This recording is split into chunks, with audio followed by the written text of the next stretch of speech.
Hey guys, welcome back to the Star Wars figure review. Next video we're going to take a look at one of the figures from the vintage collection, and this is again like the Air Secura recently gave you a look at, also from the reissued line of characters from the 2003 Clone Wars Microseries. And this time it's another one of the Jedi, and this time it is Luminara Unduli. Now before I take a look at her properly, we'll take a look at the packaging that this one comes in. As you can see, it's once again themed to match that of the Clone Wars Microseries and Multimedia Project, with the classic style Clone Wars logo there rather than the Clone Wars one that we're more common with, and we get the 2D animated picture of Luminara Unduli in the series. Now in the series she has a couple of chapters with it revolving around her character and her Padawan Barriss Offee, in which they are in the Crystal Cave on Ilum, and sort of a crew of spider droids have been in there in an attempt to destroy it, sent by Count Dooku, and they ultimately collapse the cave, and then Yoda comes to rescue them. On the back there you do get Luminara and Barriss in action. That's from the opening sequence of the Microseries, where you see the war raging on. And on the bottom there you have the casual timeline that we have there of Lucasfilm from its inception through to the rise of Skywalker.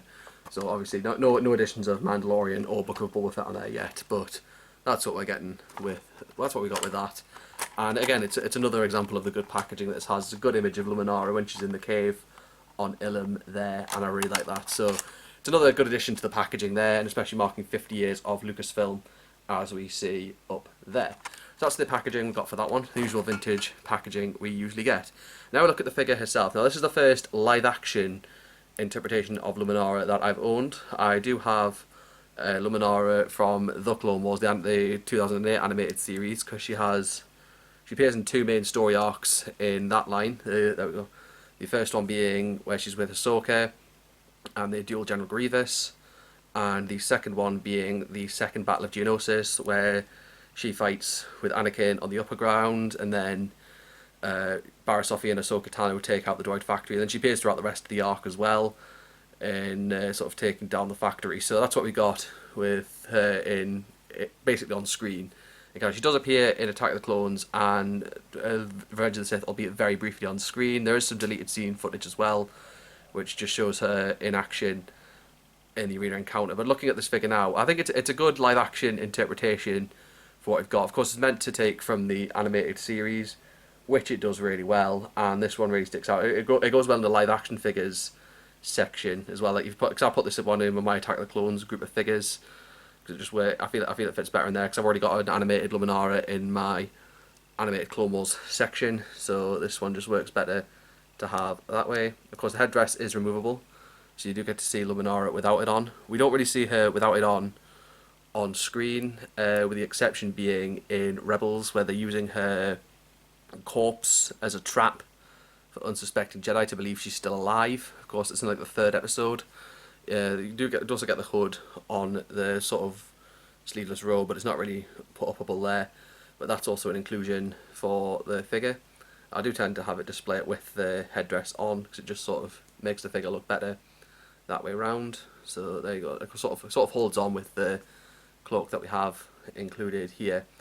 It's a very mixed opinion towards this figure. Really, she's a good, decent character in the films. I mean, we only see it, as I said, we only see it briefly on the arena encounter in Attack of the Clones, and you have a very brief shot of her on Kashyyyk in Revenge of the Sith, which has been heavily expanded on both in comic books, in novels as well. The novel The Approaching Storm, where she's on Ancion with Barriss Offee, and then Anakin and Obi-Wan come to join them. So that's another inclusion there.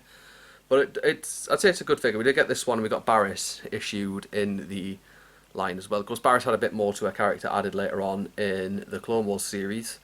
If you watch that, I'm not going to give away what that is for anyone listening, but we do get that. We do also get Luminara's trademark lightsaber. They have gone for the full custom hilt design that this one has. Of course, it follows that real Jedi thing. It's a very basic design, really. It's green bladed, basic design. Just goes with what we have there, with what you've usually seen. Unfortunately, we don't get an unlit lightsaber hilt to click on the belt, which is a shame, but we don't really need it, especially when we're having the way I'm displaying this one here on my shelf. As you can see, there is sort of a robe included with this, and this is actually sleeveless, so you can indeed remove it from the figure. It's quite a bit of an easy removal, just exactly the same as removing any usual Jedi robe, just without the sleeves. So that's it there. And I've been displaying it again without the robe on. It just sort of the figure just sort of looks better without it, and that's how I've got to displaying it. I just think it works better that way. So she is fully unrobed, but with the headdress she usually wears in the series, that works out well. I think the headdress does seem to create a restriction for the articulation on the shoulders, because you do get a ball jointed head, ball hinged shoulders and elbows, swivel wrists, sort of a swivel torso that we've got in there. It's not really ball jointed.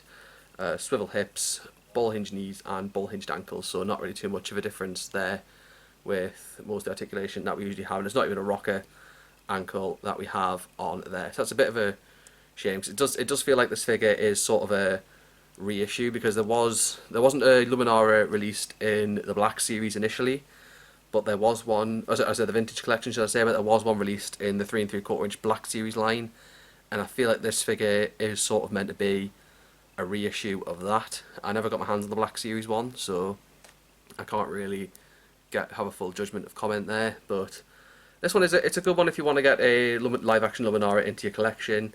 I do think this one does stick out well, but as I said, the headdress does restrict some of the shoulder movement a little bit compared to the rest of the character. But overall, I'd say this is one that's worth having if you're a collector of Jedi Knights, Jedi Master, or even if Clone Wars or Legends stuff as well.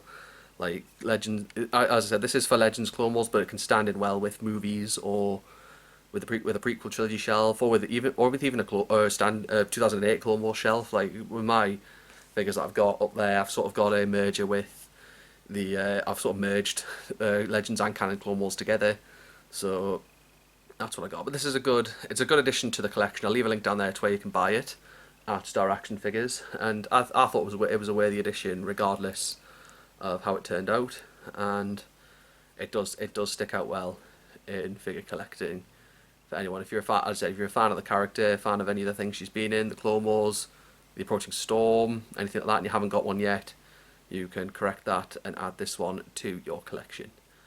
But that is Luminara Unduli. I say it's not the worst character I've seen. There's some flaws to it, but there's definitely pros that it has as well as the cons. So yeah, as I said, link down there in the description to where you can buy it, and drop a like on this video if you enjoyed it. Leave a comment, subscribe. A full look down at all the different detailing on the robe as well before I finish the video.